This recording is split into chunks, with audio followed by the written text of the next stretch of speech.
never see. Again, e uya suwe mo ka oye re nije una we una swan game arrive zekpe e presenter si give la dia ye iye Sharon wati ye iye Sharon wati ye be na fun eni na yi e ki na gba e gwe na mu meje re iye Sharon we e presenter in la dia awu wati ye utia e gbe na ka we me ina ya fun eni na yi. Well, one ye. No, we're not a presenter here. We are a presenter. Okay. I will when you can buy where so Hana and your Bonofunia. But if you have a more for your presenter, okay. On your phone, I will walk here. Or Salo Bonnie Ramagari. I got Bona Giviana. But Bona Giviana. Social media. A care webo, allowable. Oh, no, when there's a ticket of ye. Don't go to wait to present in a wheel salo body right. Why you're not Yanni? I know you're both for. Mother gets on a warotona. Where Waka Bossy naked that bevel, Buddha. As on our for Tokedo Ado, can for all 7 and no. I don't know. Where Barenusu, when you're not saying that time, it can when that's why I'm with phone. Yati that the presenter. Who's that gear? Who gear? Who that's one to the way I'm with you here. In a way, every more. What is soon night? I hear that man. A Frankie from Victor or Nadia. Or we were a Victor back, me mammy. Where? Easy. Momoge. Ijomo. Momoge. Ija no kwa. Ah, in a way. My name presenter.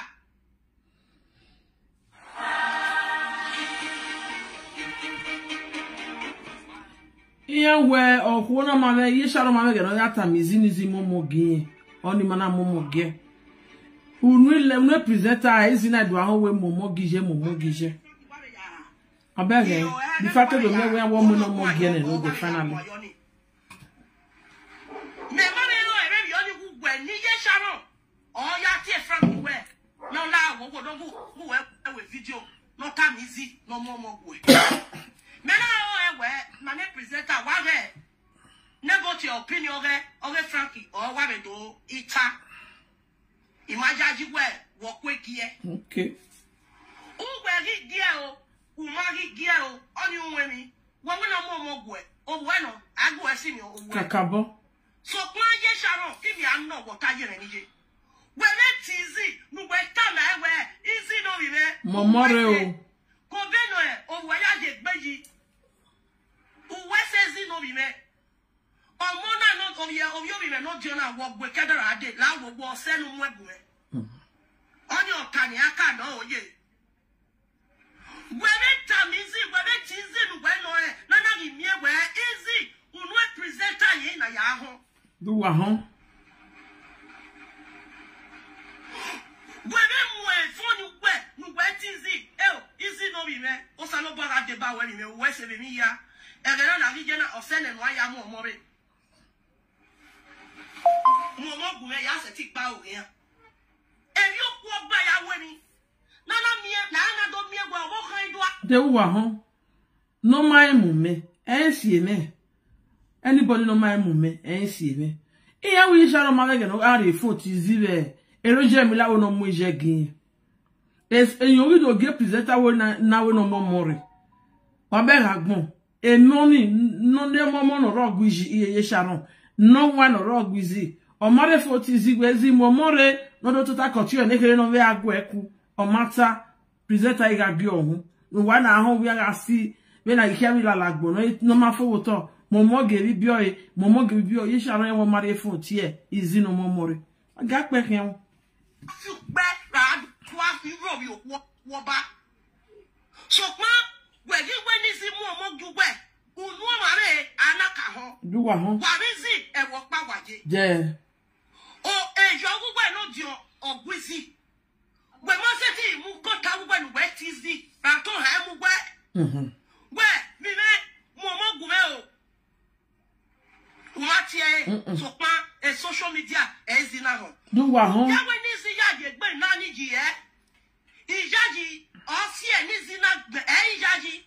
O si e ni zina gbe no gbe la dia we Frankie. Ima gwo ma pa si mi o mo. Do wa ho. Ije ara gwale o we ni mo mo gien o call me. Okay. Unwene e yo mo no ene gbe ya gwa. So pa dede ni zina mo no ene gbe ra ogo o yo ho no e zebe. Owe no je gbeji ni awo ete gba ose. Okay. Eme so gwaro e ba yo na do afi pegbo o ti wo so aro ye we je bu gbeji a o bo aro ye we no bo kana do aze ni nwa nyoma no bo kana do aro ye no wa he o pe so ni are ne frank gbo la janizi we a ide de zeyo wa ge social media wa ge e frank wa be o no we toge si se ijomo o ma call re ni mo gien ijomo ma tiere so me de zeye ne iya kame e social media ijajo onye ukpo ra eni isiri oponya me gi me je me do de e be na idoja yi go sa lo bu ade ra me o wo kina iya ki ilaji ame asore no de owe isi mo mo gie no yamo iya ki go tere be ta me na o ge wa ge e social media yere no opinion ge o wa be ita ije ki yi ze gwagwa owe we ni je Sharon o ha mi ye we na la ko na yi ni si no mo mo Do wa ho. na mo no mo gwe ije eri o ya ni. Okay. Ma be ekin gwe do na je eki na ya si ezo yo to ije ebe gwe je a omo wagu gwe bu gwa kie ezo gwa gbe ya ugu atele mezi wa bi si akoko gwa Amare do la de social media ya ta. We be mu e phone zeri job mo zeri no wa nu we be chisi egbe we. Easy no. Walking la je ni ahe. O ma na wa be tana no la de social media we ya gun. Ni si ta mu we je mo wa ka me. Ra o je e mo ta me. Nda e bo wa ya te me ni be phone. We me do ma be ke no je. Nda we mo o me o. Ala ga do bo aje me bi oni.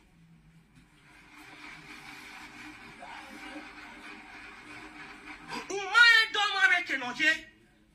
Be no ma ya we mi. O mo fon, o ti si be ni je no ene gbegele awe ni. Be na ge godi na. Ije ai mi oji. E bi je omo ya we mi. Ije mi akon no ge ni ebu no je bu ke lo fe sere. E bi o wa ya we ni se. Ala gogo. Pala gogo wa reze yo e. E bi je omo te ya we ni. No ko tu no ya we mi. Ziegbe, ma mo bi agwa gbon ziegbe. E hore wa ho. Me gwa ge ma ila je ma idwa kama we ande ma bugo gba tere ni. We no ye da wu. We no wa gi ha. Ni aya ti presenter aya se gbo na so call the presenter aya de ma no we ta ma aya dis yo pa we gugu ha. No me do la de social media aya do ma no we gugu ra ma no be ba ni we gugu ha ra ma no bi e ke ni si je yi ngo amagi ye we ma se ti de mo phone mu ti zi we easy na wo wo bi e gbe mi na ẹni no gba ma leke ma me wa si owo wa awon wo ya ho wa bi si kun e ke ni si re do gbogbo ko to o be to to re ma we je e ri o i ma gbo ro pa gun a ugbo so ile gbo ma gun a o no te be si kere no i ma re mi ya je okay awa le gbe o wa egbe gbo me no de ni je ki do do ta we o wa si yen igwe ni si mo gwe ije nu bi aya ti e ma be igia wede na ta nisi na we ti oni si mo gwe ani si be ke gwe ye oyere na mi egwe isi na gwe ma we no e oyere na mi egwe o na ni si mo bo gwe ma o gwe ka okay oyere na mi egwe o pe nu gwe ke mo wo bo kana ugbe so wo wa bo we apon lo re mi gwe mu da we isi be o we si kegbe gwe na igbo ajaji gwe ra ebi o bobo je we ai pe e obi menia isi o igwa asi o ri tax dog ai pe e je isi o bo ude nega ijibi ere nita ai pe e disi o kama we iju agwata ba we ebi ono oye na mi egwe owu na ka hu ko nta I see no reason why you would go and call Oma no be worry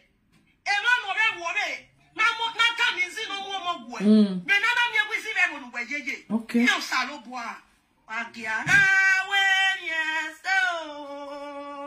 Wow.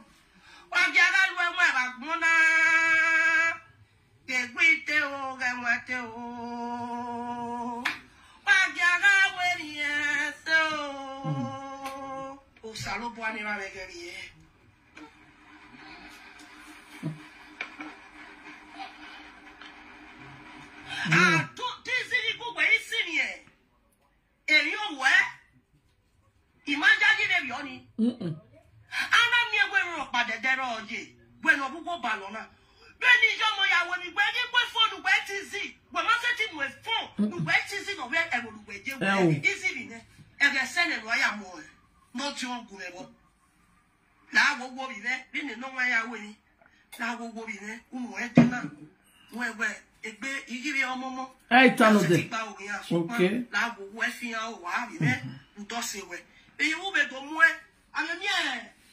Is it not what I said yesterday? I said this yesterday on my video. So that woman, she's not getting younger. She needs a support hand that will also be helping her on those children. Because they are too small, they are too little. I said it on my video yesterday. The same thing, even if you say now. Nako post, nevenata, nagele beye, it all make sense. There's no way this woman alone single-handed at her age or with the age of those children. Ni bagile we amida go. I ain't wishing no kwano. A plus itewe no venizitewe gwere sitini. A plus itewe ave no woke easy of the gwere momo of the gwere the coquilla. If you do war rock bab your mo, or we may not jure nore when I go. We may be 18 years ago. Nigi biek bava. My very good friend are close to me. Or wa kimu na de wa otore wane. Ade igele supon. Igele le client igele supon. When o wa arene go aku oto osi oto wani. O ku o ye ri alivio na yakwo. Se meni ga wa kimu na re. O ila one o wa total relax no we yakpa. O wa ri upon me. O wa ri upon rapa pa wari. O wa ri ego wa gba yeke. O wa ri ego wa gba yeke wa gba kemo wa pa ori wa yego mu pa o. Otane kan imure we me wa we aho we wa we free. Ugbeso okay ya mo le na maybe that kind 9 o'clock or who no the that nene wo wa me supon e yan no pon ke customer ne we mi ya ni o ga imure that kind mo lo ye. Erio 7 year agun me koke go na won ade. So oro pa bi omo the church don't want to move for the business madam ma here my sister. Ma here because you we no bi omo no ane no koke. Uzoleva obe do gu we tota when we are holiday we do tota kelele wana ale ni zolokpa you can always come and take the children here we are there ekenuje they do gbe uzoleva uzolokpa uzoleha we kenuje la gogo bi me mo ma o se efi ma o wa be gbe mo na la gogo bi me de ba me no ya gu me koke e mo na Nuya gube ikoke e mona efia o wa me udo sewe no ya agwa nde awe mama no ne o sewe tana yi mi egugbe yi tizi we gi mo fo ya tizi we na itama me na wezi o se no ya mo mo gumezi na gwa ye mo udo sola de ge ni na sola dia ma hia na weso okay me ni vie na je ndo yizi go easy Mama girl,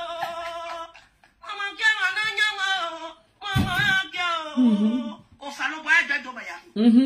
Ada do ba ya ki o wa do iri. E wa di be ke na ado yizi ko we a. So plan na wa ye na ye. We ma mo phone we ti. Awa. E mo me no ro o gi do aka we yizi. Momo gi na.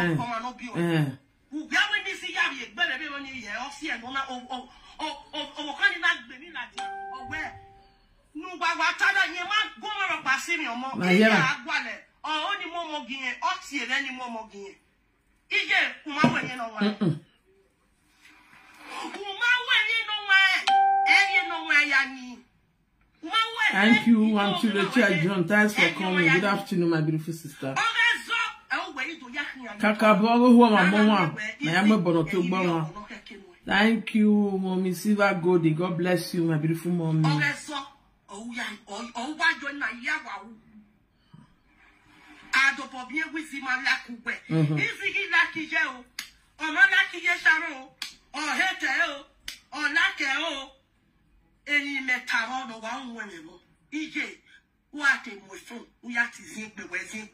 Okay. Please love and like and share, please.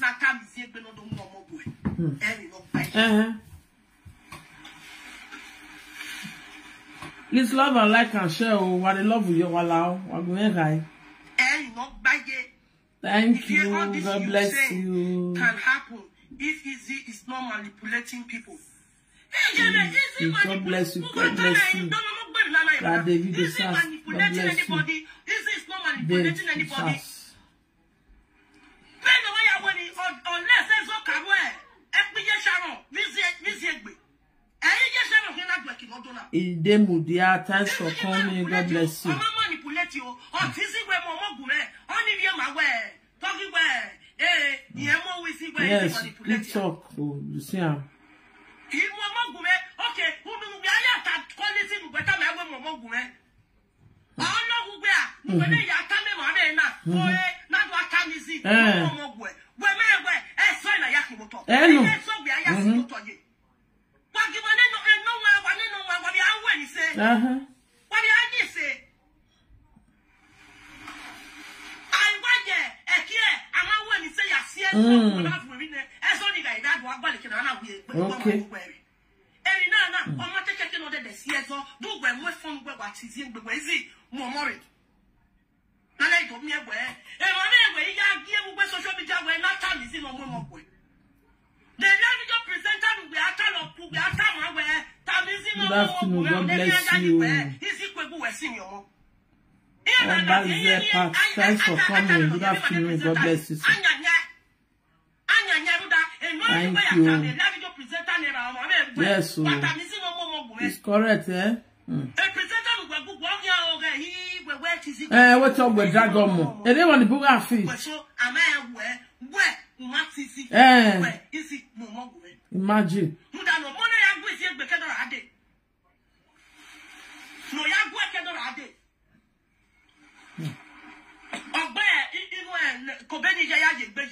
Okay.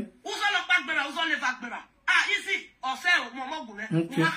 When they are not here, you some of what I mean. Oh, yeah, where? Orlando, yeah, anyhow. I have a guy. Or don't be a Momo Bobby. Or don't Momo Bobby, or my year.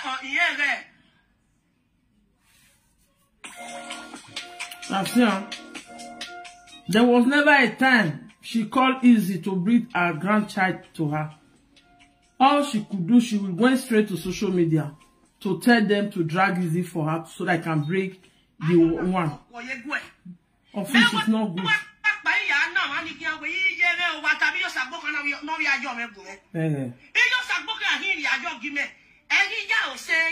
At all.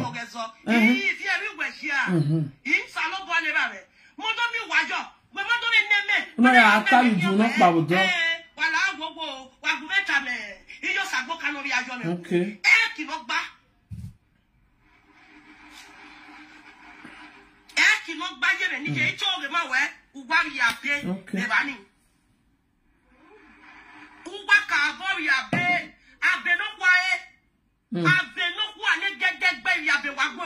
Yes.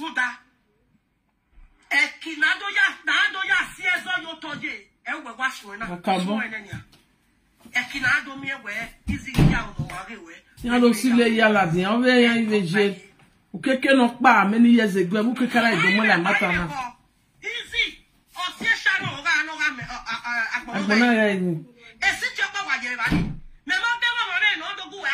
at all. Okay. You know what I said yesterday? This is exactly what I said yesterday. That this woman also needs Easy. She also needs easy because easy of where city va. Mama here ni na. Also as those bana. Mare vaccination. Oh yeah, the vaccination. Oh mo a motor. You know, money say that kind couple of 6 months or 8 months before less. Even no till 1 year. Okay, or you got a year. Can have a vaccination no money at her age. All that they not doing their here. Oh. That you will call you here, Mama vaccination, like the Monona now, or Vasona, near here is a gay at the vaccination. Oh, yeah, back on him. But instead, she decided to drag easy. When you haven't call her one on one, when Moine, Uma call you when I just show me that means Enzo Karu Wayatone ever since before we came fija. And what am I when I tell? Every metal than I view the Tanania. Here we do John Wawakan. I view the Tanana. It's exactly what I said yesterday. But I said, Benny, you guys had a close relationship while your daughter was still alive. Yes. How come now? Or when did you buy it or don't hear Nana? Is it one Ben we are good? Okay. Is it one Ben we are good one? We are for Yaguba where he's yet be where Benum, dead Benum, where Mamuba, where no day, he died in a Yahoo. Eh. Mamuba, where was it? Who are coming away? No, what was ever more? Is yet be, is yet, everyone not your dress yet. Okay. Is yet, but when you go away your way. Is yet, Namaba, what is your boy bow in your way?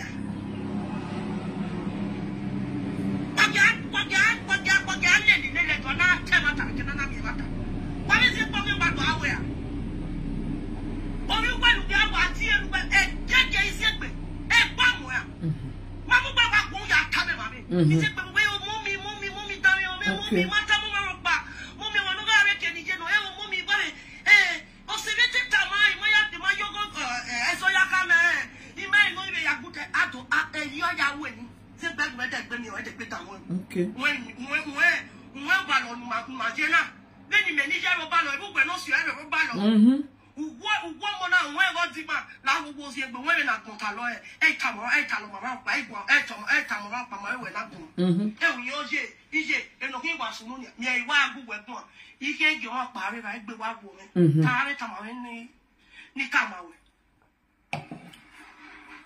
Now, what for? Is yet be West in a West someone I just say. Then no more a miracle of your day. Okay. Then no more a day. Now we got here. Only when you know every on your there. Those are no deno. More a day. Would I know or said no making a near or two. I mean, I'll go big. Surprising. Yeah, if you are wow. Now, what you want now? Simona and me, when you get your mama, yes, your man in there. Walk back every young corner, walk back. Now we'll go. And you know what I want to say? Oh, when I come back, Unaka come and not back. You want a Frankie Ataladia. Me tell you what time a Frankie went not that. Me tell you why anyone present a Frank by a young boy yata. Until yesterday. Me go we yet where what time here near time is not now go nine is yet below. Then when I come with from this year, but where's yet be more is yet be even when I are myself, where if your mom give me where the vaguizi. I was even thinking that is the two little baby oguzi. Not even know where Omomon or Oguzi Sharon. No, 2 years no not teleguizi, me mateme. Imateme. So, area ya we me madam, area ya we me, area ya we me, I ain't where a social media the justice in name, I ever have a justice in now. Any and I'm social media have made justice. You understand? That what call it, time know the now, Mama Tieme, who will no more money. So man, he muro no ala, but we married the look the next thing you are calling people on media. I go. Whereas you never even make any attempt to call this lady. We no more je we go we. Every ni meta even if you return my people. Even if you return not my when I try. My yajima. We see me omoje. When we ya we no ye na me we bo wa bu bebe o Eh no. Eh wa no. Woman never na say. Woman when you know where.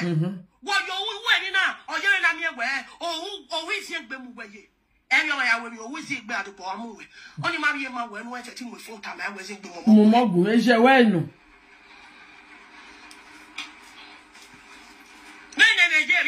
Kakabo.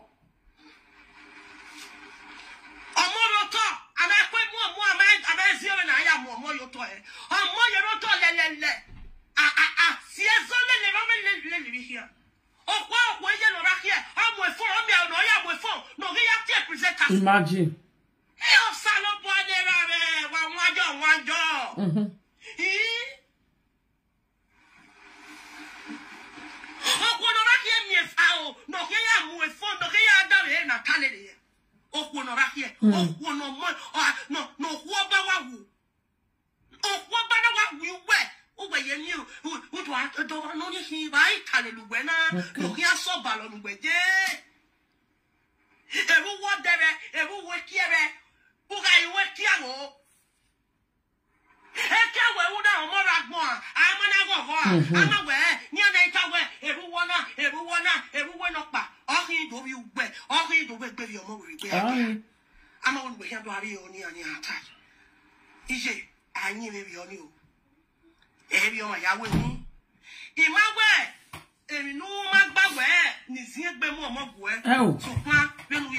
Marco di Amadeyo. Cabo.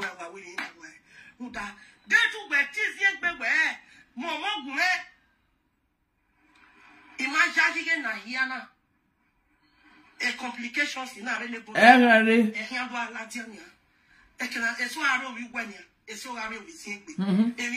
so we don't say he by. When you hear who we are, Momo, and wacky and you walk by, not having to fear me vacuum. When I open up, imagine. Ruta, our money mobile. All they know, Johnny, who are you all talent or more baby? Okay. Can you go back to the tower store? Or Bano, where Obano, store, sit down, 9, we're going to 9. Is here no matter when it that way, or when I tell you, money happy way. Imagine who went to my father, EJ, who my one in our say. Who by time I go where is here, who by more with here, why woman is in the way? EJ is here, but not the ball when you when where's it here? Okay. Then I have waiting. Where is he? But total wait here, get the idea. The my judging is a better that you were quite star. Mom, you at you. Acabou. So, when I went in, walking out, or we're walking. Or we're walking, who was in the night. Okay. Who was in your mono? Oh, Salo, on a magbow. If I me, no, wait, Benny, now, Mammy is born at Delta, Benny cake in a ragboy, Mammy is born at there. Any cake in a ragboy, Mammy is born at there. Any cake in a ragboy, Mammy is born at there. Any cake in a ragboy, Mammy is born at there. If I make any get your more, yeah, there is not more. Oh, Baloni, Tayani, or Tessay, Nabota. You are home. Here's Salo Bonner. When I put for. Here you are, Nige. Uma woni say. O my lania. I'm aware, Obilane. Uye me rati no ya ti sin pese. Obilane. We make we know ya no yen evulo la jawo na mata we momore. Obilane. Ile de wa pa ye gianwu na rene gari ye no. O ga imegere yin nizi. Uri 80 years. When the dosh ogbalegbe kai. Uri 80 years. Where you guys going? People should wear shoe. Why they are go carry your shoe on? We go and give up that shoe. Uri 80 years. Uri no money because what's here? Emi no bundo ladiane because so when I'm we first time no more. I'm a woman mu gear. Social media or we not know. Avec the way that I'm to azoli. It's a kid way. U keke no good with native breed no date. U keke no good native breed no date. A call another call it. Where is a kid way? Ode jipin kekene no giare vere ariemi na wa ma die we mana le ne money e mata no yoto na wo hin iya we no ri ekiwe ma mi won someone na no ri yin iwo iji no bia ehiro zewo se nutebe hin onwa me we nu guje no kwa gba wo mo ori ewe na ri we la hin so wa so afita we na fita isaga. Via mother, I want to with a do a movie. My sister, Dimo, well, who I could it. 80 years, what in here. Now do me again, no, when we do more of the banu bomu do. No, the most banu do, bomu do. Easy, Laho, 80 years. Vienia. Amagba, social media, Ezora, Vuri. Ah, waiting.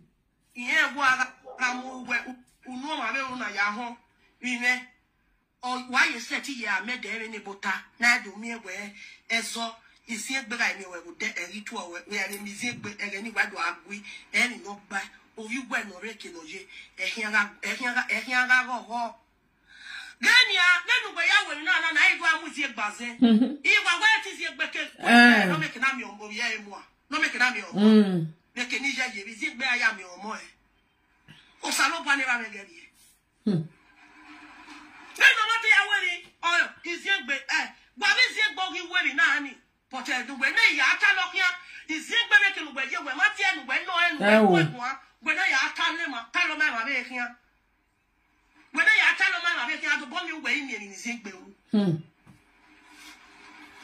ku ku me do mu emi yo me oje Debi ono o magba o we mo izie iwa te mata ni mata ye kale kwa mi tota ekukun omoni yo me ho kale kwa veni no miswak o ti o da fo we no ritali no re situ baba o ti ere ije tota ni go ebo o ti o da fo we o ti ere mo no ya gwa na o ti ere never wo kana wasimi emeva ngwe bie nemi ya wasimi ma boy go Wahon. Iye total no ada yo.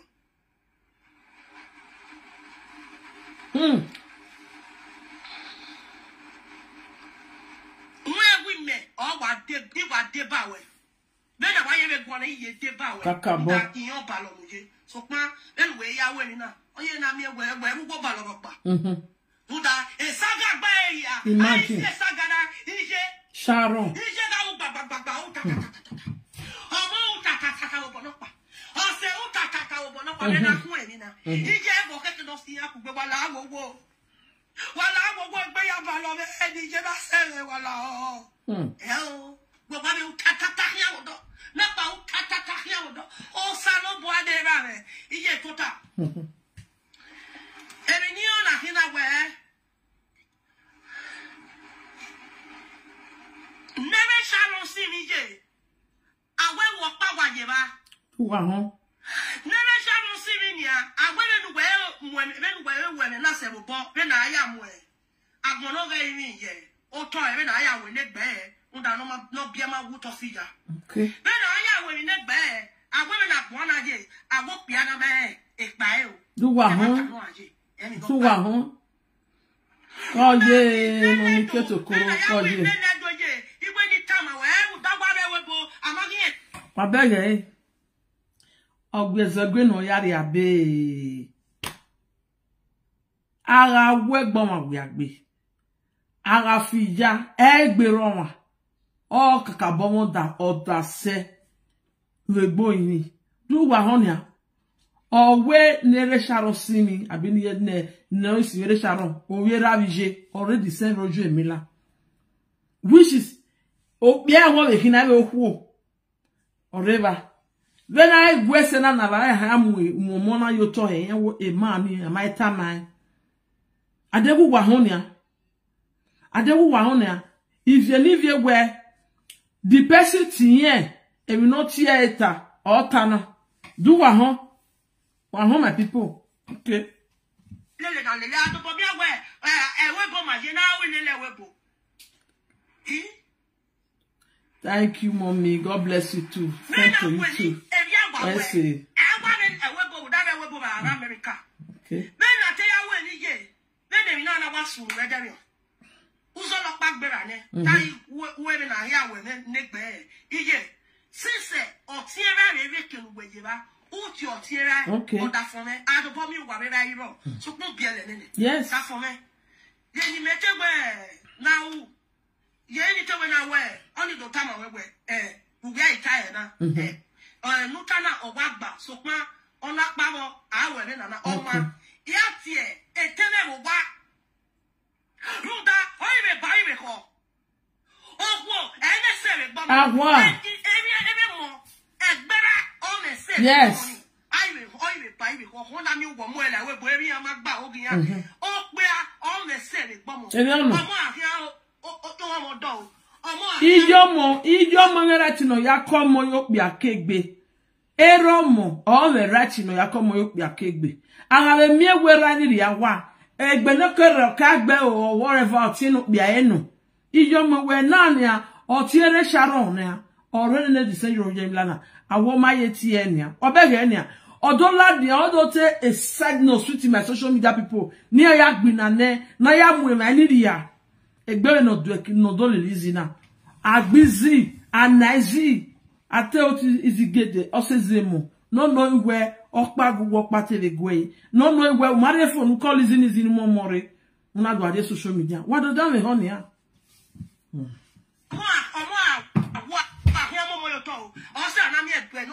egbe no bije o wa mo bo mi ara o yin egbe no bije iye mo bo me se egbe no bera o vi egbe no kakabo ya o yin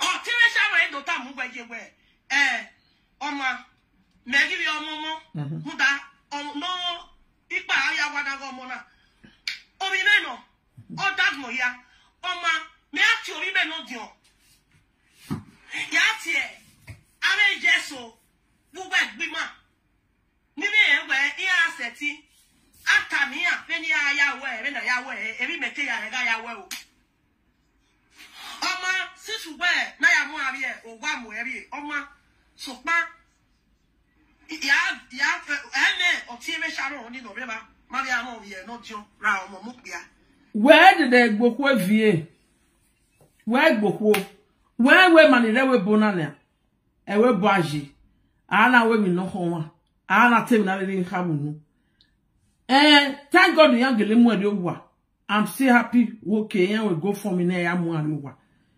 eno ike ya mu Sharon so wane iye Sharon gi mebo egi wo dase o dase be epeti oyin ni because egbera ye ragbon egbera mo so ade ama mu ade na wa ya mu yogu iye Sharon o onera ono se na ta we okpia o dase wa han dugi one o ahan we beria o okpia enu e wana pada e hena to tag gbegbe na we no command wo wana information no man stop no viola da viola e wana pada na duwe e no je egbe Sharon se do neba iye gi me no heta because Sharon egbe no kere egbe o ye wa we egbo ma bi agbe e do ga je ge ni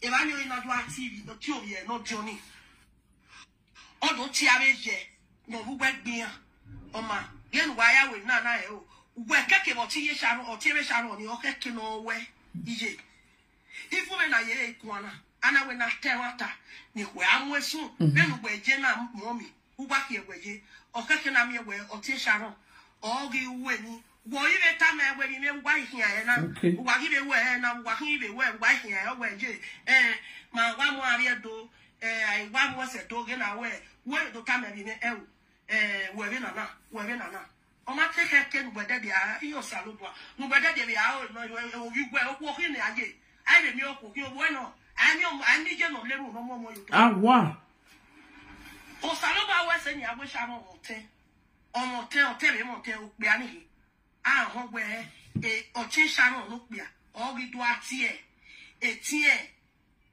etiera egbeni akere etiera we o kana no o tona o kana etiera gwa ma mi a ivi ma na call ivi ma ni ma kokodu emiti ma gugwa du emiti ni wa na ibi eka ni ma be put e don't ga aje aso wane please love and like and share wala love and like and share o bi we yeah o pa me o idu atamu gbeje ye ni ma ehia e o Yeni ma ihia o. Ugba so beta me wo. Ugba ya comment e. Okpa me betia. Ba me o.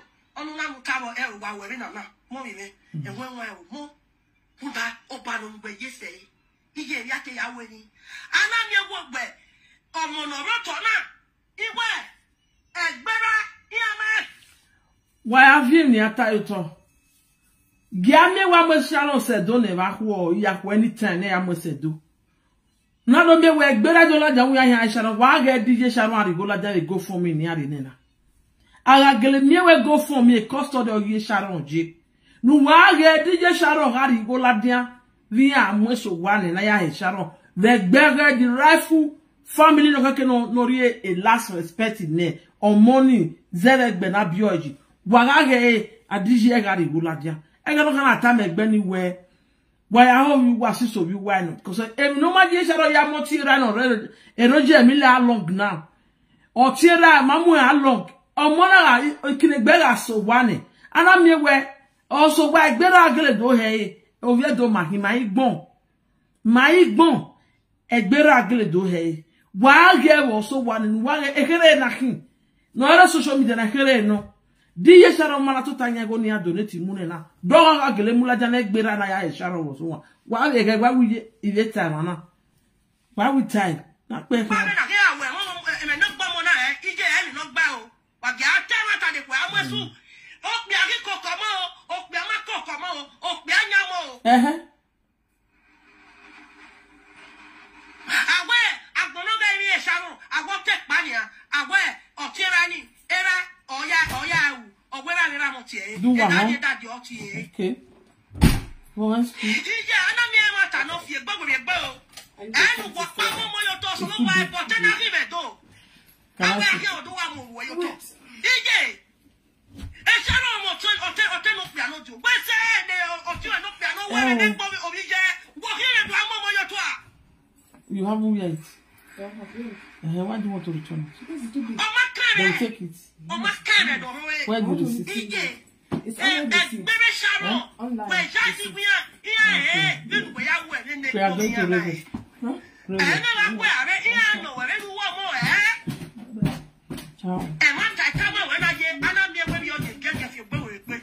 Unless you wear your Judah.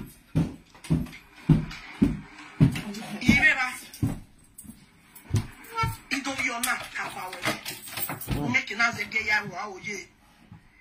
Egbera, iya ma ya na ya we me negbo mo na eje e no gba o.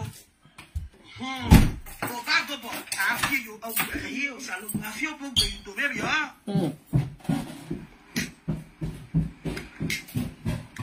Please love and like and share my lovely people. Wahala, we make a video now. Wahala. Thumbs up and love and like. Where's the baby papa? Where's the nene? Tima no yawa. O ma o do ama we tare do never go that for. A baby papa on your door. Wakoyo. O ma koyo. E what time? Yeah, you hear do I here. Be na say ya we no do mu go yo, no make na me mu. Da dey take do one here one so long ma mu go yo no go. E money oge. O here oge gbe no. E bi oga ye. O ma mu go yo hu ya dey why do na we ba ba we the husband.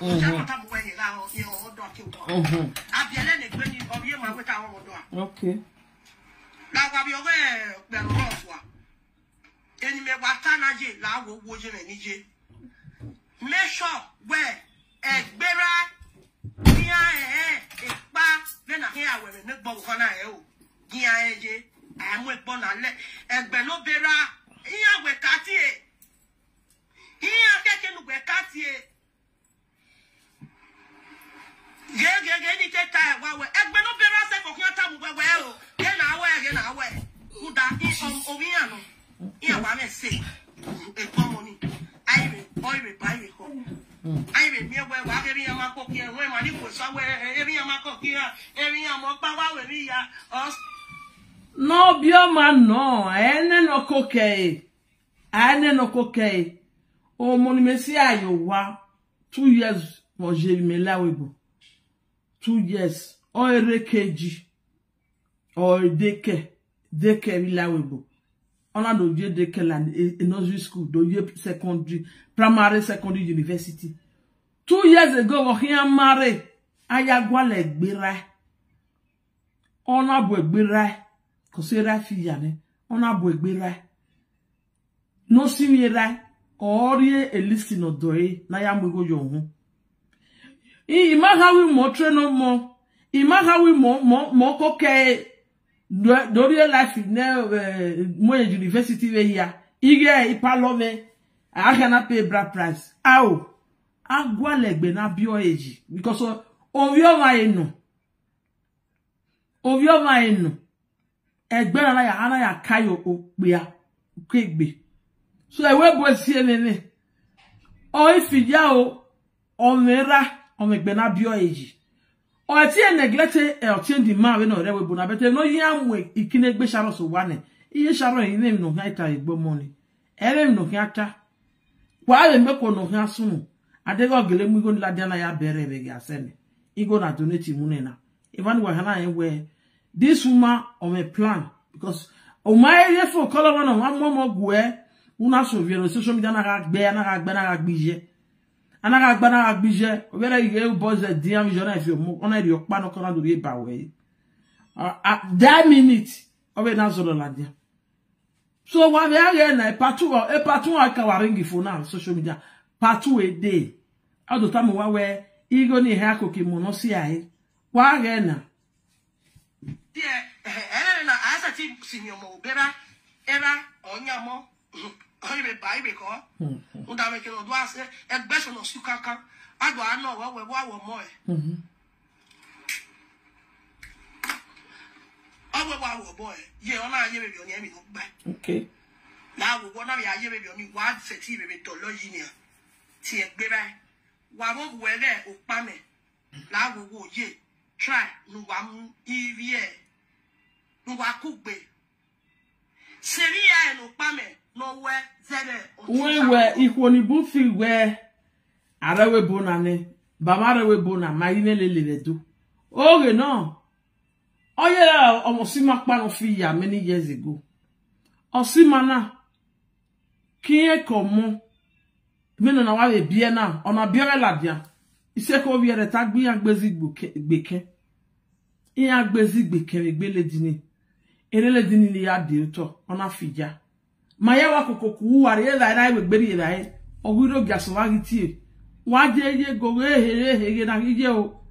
Odeno. Eya ya mole dini ina mu are uwe fridge. Iya mu are uwe fridge ne.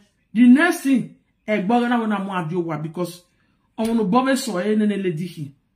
Omo no be ku igune. No boso e no ujo to e no.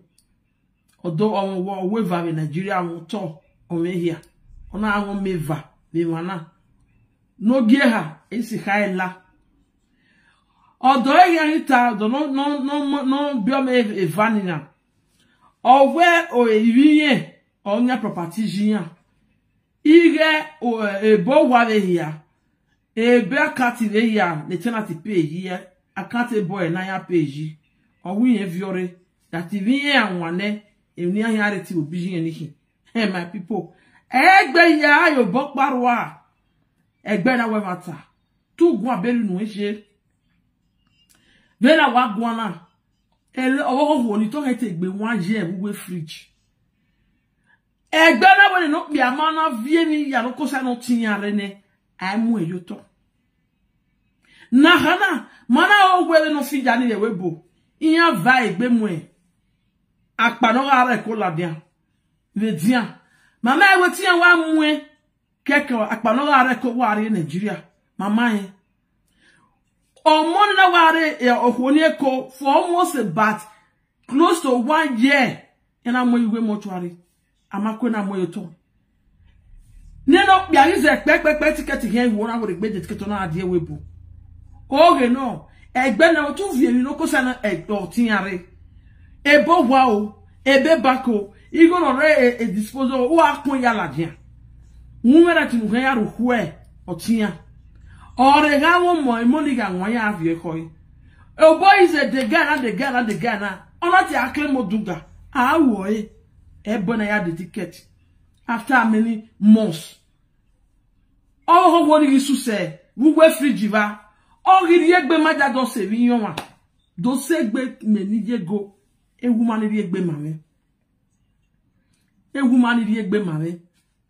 Wolo mi lona alelu ma yakia. E da igbe ti we mi o no de orege no tai. O wona la wo na yo boku ki mi se na di keke ni yaku. No gba wi ere mi o ge no ta mi yen. Awe mani e mani ya zege de tuto na ri owa. Emi ya fe be ko sane lejina. Ona ko na egbo yi go na rakata na ne tenancy paid every year. Ona make sure we na mi ya.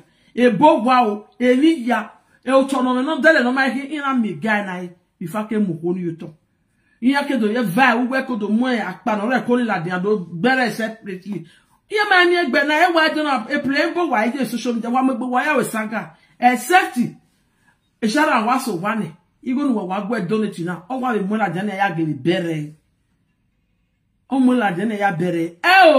O do so wa na ni sha we yin he akoke meva no si ani wa mi o wa we le tai ki imami we o ye no fine but on egbe pia o no dase we gbon wa egbo pia ahia mu go yoko hu ni a o hono ga e jamais egbo pia ni ona do lerun e marriage ni we ni o hono ga egbo ohoni ya feke na ke ma yoba muso iye vera ti ya re blessing no mo ko ni except egbera e lo be je le beria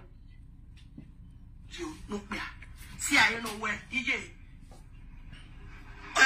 junior popi o je gbe yi re dero o te gbo pa me na mi ri ya we egbe mi ati e ga wa no fi pi we be bi oni we e da na ri mo junior popi yo to e na be ije na be je black ne ije na be ya mo chegbe we na usalo ba ni na we awa re do usalo ba ni we ile lu ga da do we ije je ke na mo ya wa awa so logo mo ten no pia so logo mo ten no pia o tu no pia o gi ta we ye ke na ri mo eyo ye amu eyo to ne wa ri mo eyo na amu eyo wa we ra amu eyo gba ije eri ate ya we ni o we ita re to wi we no pia no ti o go pa me we ge Ye no awe, ni uwe yi korete, uwe yi tarete, eri ate ya we ni. E wo ke no wari egbe la ti.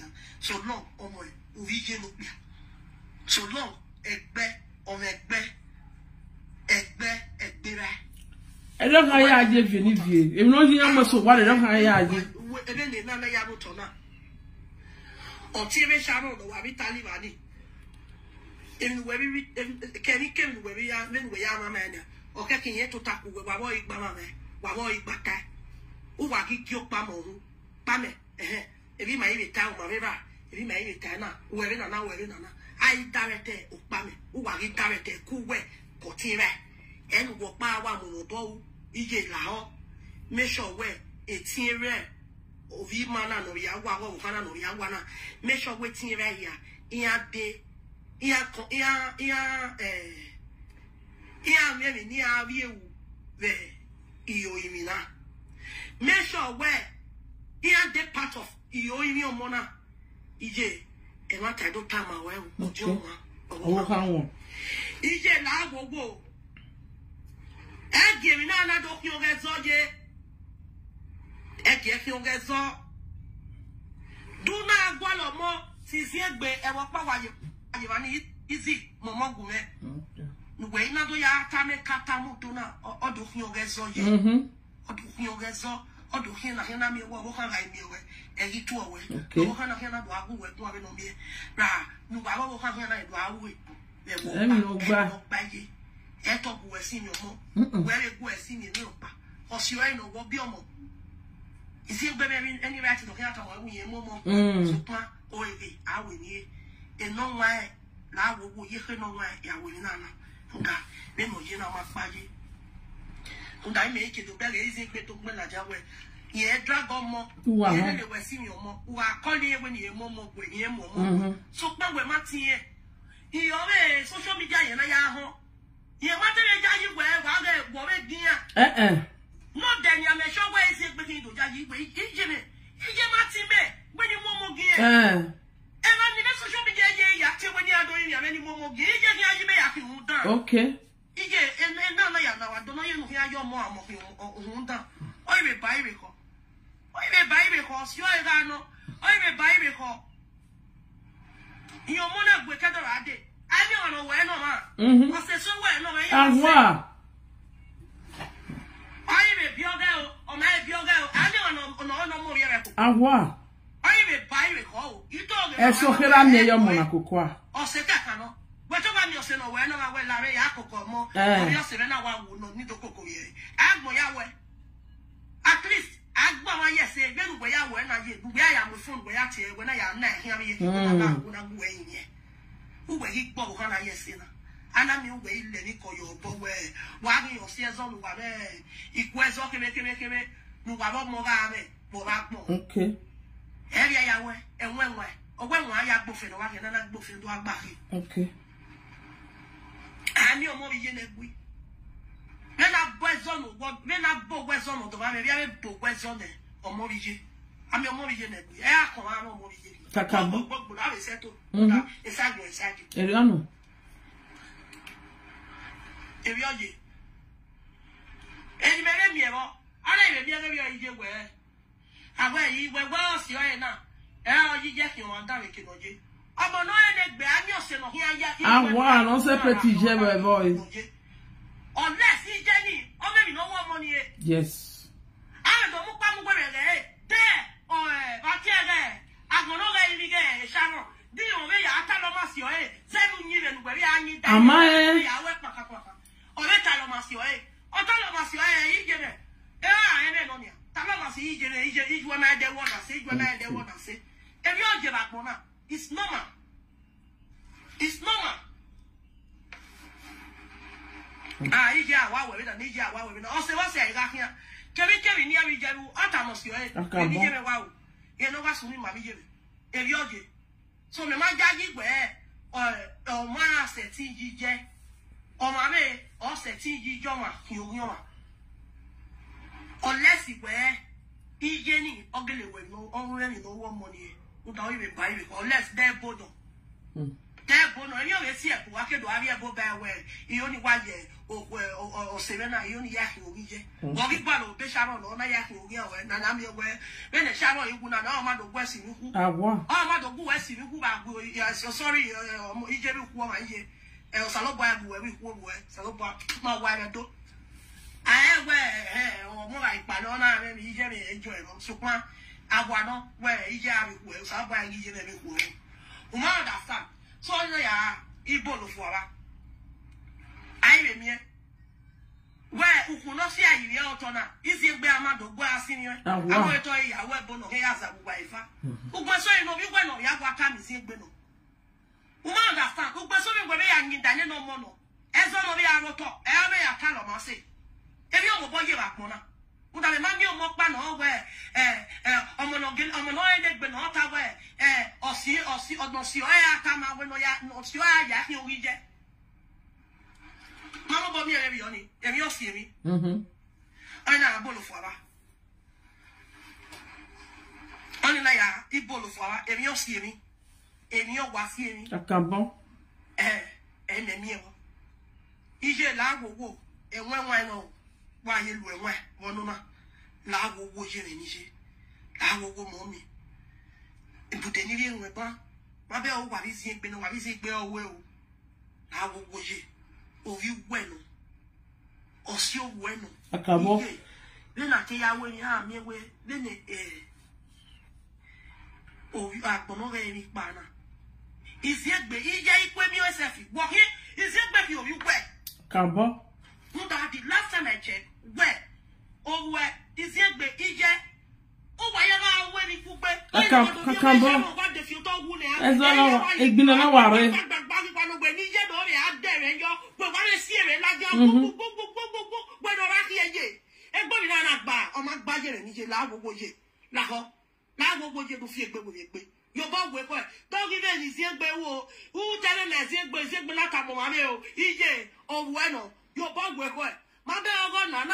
Na do ya camera ni agwa do ya camera ni bo egbe ma camera no jaku gbe gbe ugbe ya na ahia e maje o eni date wo no na do ye yupo na na go ya you pon oba ahia na de na ezi egbe reje o. Bege. Ani je no na yo mo. Aya Ivana Kuna. O ya ma we ni dan. Yare tebo. Akuna ge. O si o ya fi jagwe o ye egbe ke do ade. O ma weti ami ewe. Ukugba no mu ya ti egbe obi me u ya ene we se mo ajowa. Bege. E gbe ma teme yo no we ke nu gbeje we no mo ajowa. Ona ata mi so ya.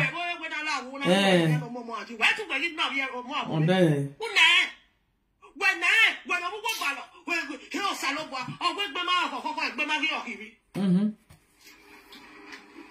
Edwezera. Imaunik, Imaunik Bunu. Bamagi.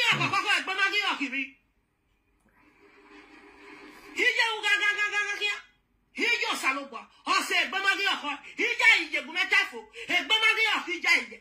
He no yeah that you go tale.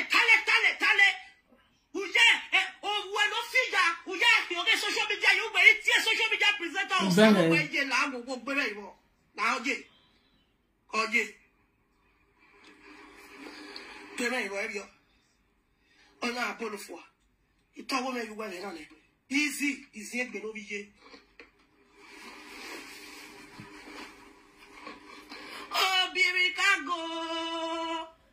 Obiricago, Eseveri Berao, Iye,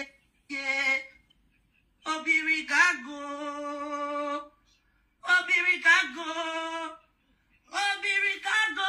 is near Begas, very well. So, I think I know Toto Weary. I do ya winning of it. Osalobana me, Osalba give money where we. Osalba give it as well. O salobano la wo ne Sharon said no bow with iminoji. In rock banasuno, I do amu was in Jimmy. Or say now when we balik be well, and when I know Jimmy. More, it can even not muffle, why we be a cabo. Can not none boy. We not near money. It can not none boy, who none money. A cabo. And where would I wear any Sharon Yahweh me now? Well, Maxie, where on a yarn now, here. Time me, when you are doing it, when you are more gear, when we have done it, where if you the money out, how you will call here, no do you need where don't say when we are one. Now we will hear your more gear, a orgasm. I won't get them. I won't get them. Oh, give me a and I will hear my well. Amu gene ne ya mo the banu. Okay. Amo the banu bomu etu. Bege. No pe awon odion. Abere. Imagine no pe anu yebe odion. Eyan mi je yebe ku. E ma pa ma no sunu. Ne ni zina pa kan on no sunu between all of them.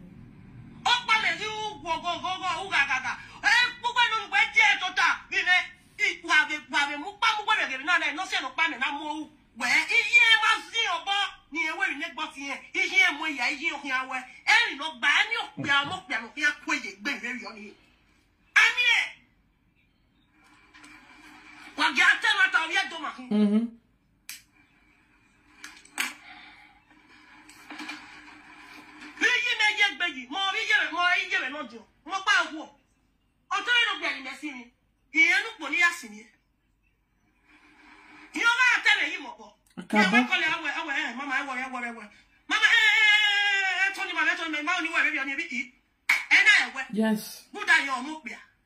Or you buy me. If you say your book, if you a caca, so why your guilt, Opiano. Let me say by your roba. You can't say to when you when now we go in here with them, you are fully over. The man play, mamma go be in the time I may any hell, we might be on it. In the even put the near Lago, and that's how more.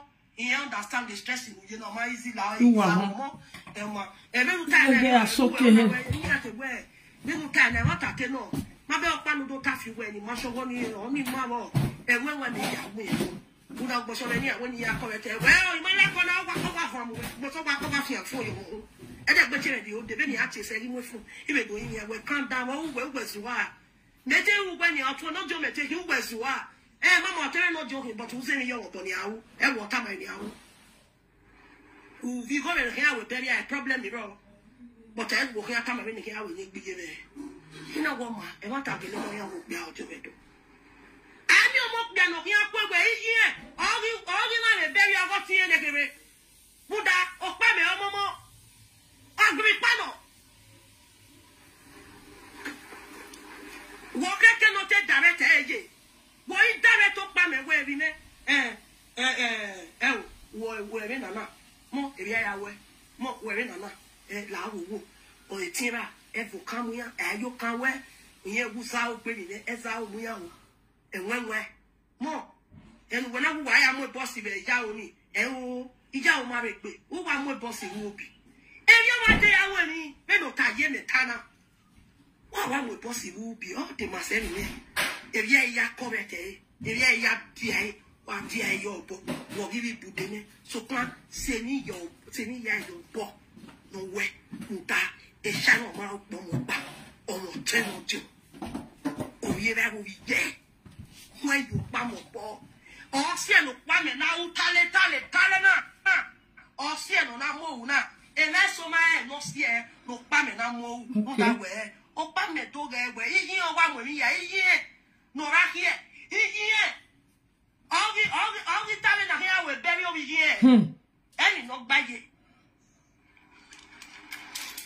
Omo, I need no plan a bury omo. At all. Awa. Ije no plan a bury omo. Ije. Every plan a bury omo, but ije no plan a bury omo. Ami ije no plan a bury omo. Social media. Upomo pano. Beni ga we do. Ado bomi upomo pamoni. Iye plan a bury. Now what? A youth no re family ni. Kakabo. No kere. Egbera oriwe. I go atamu wewe. Wede, eba we hena do gwa lo si o no si ko ese. Si so pomo pano we no kaje o. Eba ni we hena do gwa lo si o no si ko ese. No si ko vi we ni no ya wase. No we hena ikio ye na mi we. You give a yavi present we. Yavi present I say what my hobby do no. Si so pomo pano. Uwe ki twenso. Uwe do gwa la lo si o no ka bo si ko e. Wala wo wala ya muti aye. Eba ni Zere evanoveke obogi merewo wala gugu bine wala o ne bange ke ni je na plan de bebe o you go my involve ne you go involve ne na wa lerun we ya amoso wa ni je Sharon mu go la dana ya bere Sharon wa lerun de do ta mu wa we you go ni wa koko ya koko no o se na me we amai mu no so na ama le ni no pa gbina no mo mo ijogi ma me iyo mi omo Oh, another one on the eye no way. A shadow of the planet can have where you and I are in the boy. I will be out there in the boy.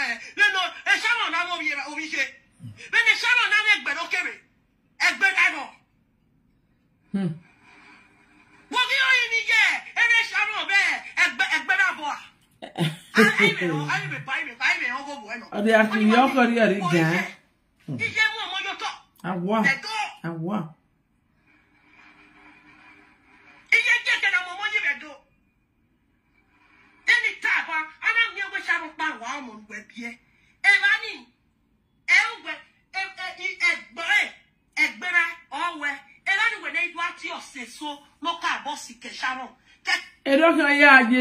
Where did they go home?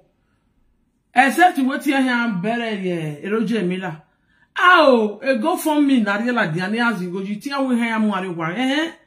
Egbe no bia you we gbe nek one one. Abi egbe ne mu ne no. E ne egba wonu so ye be gwere Roger Miller. O Sharon guys so one when you Sharon han we din ye or that sell the money. Or egbe no bio eji.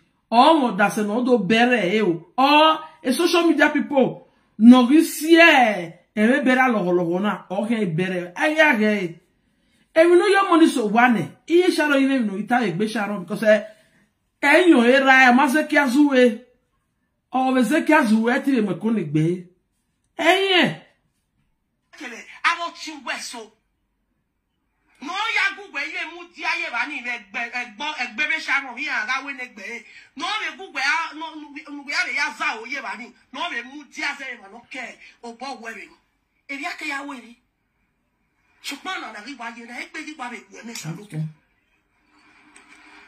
no si ene o pa me yan na mo e na so ma e no si ene o pa me na mo wi je wa mo e bere o ti ene kere nya un gogogo e o fo si e pon ni be igbo te we gbe me be oni igbo te ye black no mo igbo te mo e o te ya mo ke gbo mi awe igbo te je ke na mo yin ayi ma ne do ma e we re oni o so lo ba no me la wa ni je no mo wu yin awa mo to do a plan e bere o ye we mi je no plan e bere o mo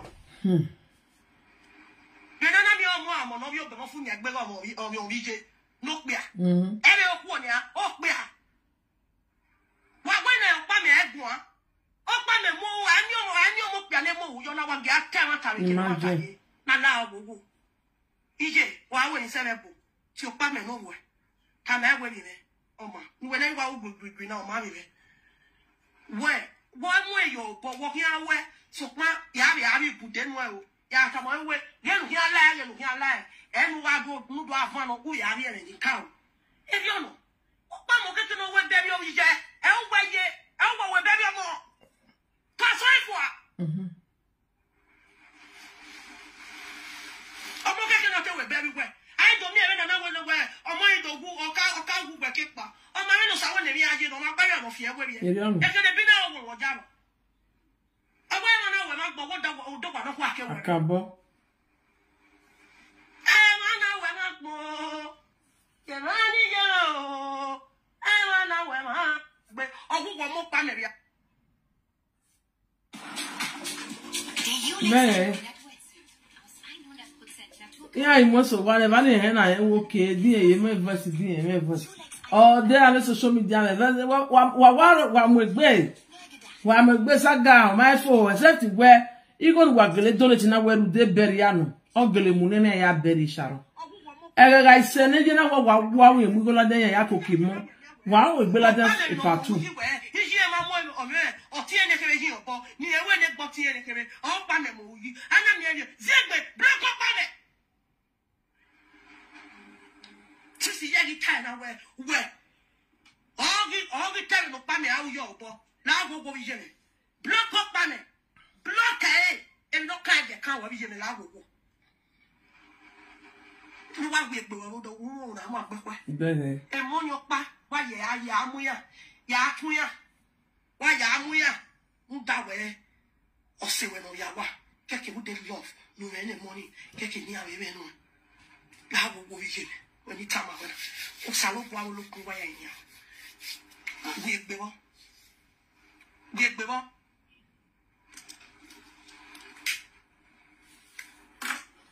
ya igbe ro pa vi Mugbe wa ta mugbe agwa lo na ma be mi o pa na wa ku wodu la de go yo i o salo bo we na gbe la dia we post kekan aya no we akabo o vi jene we o be viva o we viva ki sa bo we ku hu wa we a di pin awe mu yo to la wo mo ge no bi o amu ge no si e di o mu we ewe ya we o ma gba to ye ya o awo wo ye e no kan Sharon na ye yi go o pata e no kan Sharon e de gbe ka wi ye ara mo Sharon yo to ne start your social media activities again yes awo wo ye nda wo ya gba lo e gun wa e ni akya e to ase ni ye e to ase why mo gene who make sure we here who set you with live video e le gbona da don't go give pikin to mama o wa mo gene ije Sharon e ma no be ti e o ta mi ana e wo mu gene no do e bi o wa no e wo kere do gbona da we mo gene no na o so obi je me ni kama we na ni le bo ezo mari ne we nu mi le na e o po wa na mo a Forget why we saga big and when they talk we are. Kakabo. Oh, Monawa Coco, I of yet do he, here, home. Here, home. Here, home. Oh, yes, say, oh, you don't know better. Stroke, oh, take on, look better. Get you sassy, your banner better. Okay. We have only. Here, more, Nama Coco, Iwa, here, now we hear it do, and here, now we have more here. What a funny name. That will be here, no, what, Momo, no, you. Oh, that's so beginning. Ije, no ya we o magba. Ato. No ya we ni. Gbogbo we fa me ya yin bo. Emi no kan o se we. E ri de gbe kun ojo. Omo na we do ti we. O fa no wa do ti e ko mo wa ti we o ko si gbe o sorry e we se je. Wa de hasty we call ni. O man call. We say my lovely people, vie o so abade ba we o. We mu dia ke o so abade ba we. Ona video no wa no abeg na. Yan what John one will come. I beg any. Saga hanare poeti yo aha. Maybe now it go for me nana na wa mure na niya. Oh ye wa yata na we no mure na do gu e ga bo. Awe na koke no ya kokomo, awe na koke no na mo bichara re wa na ya bele. Maybe o ga ko ya kokomo. Gia ga nya because also one mege e mana afi weri e. Mega go meto ga kambiare. E no ye Sharon so one. Again got a custody when he Sharon. Egbera again got a custody. Egeni again ya okay. Ugele mi when jewe vivana no dragina because me tell we viva guzi. Not even know we're not gonna rock by we no here go we. Where why the reason we not very net of you to harry gore no ya koke. Ona dragi amu no madam. So fuck man evano or I so one. Agina e woke o. Do work by ra, do work by je o. Can I cause oviedo mehi. Oviedo se. Ohwo, esa gwa pata le do. Ohwo, eto tari ige ran, eri go mo be position ra. Ohwo, eri omo no wodo.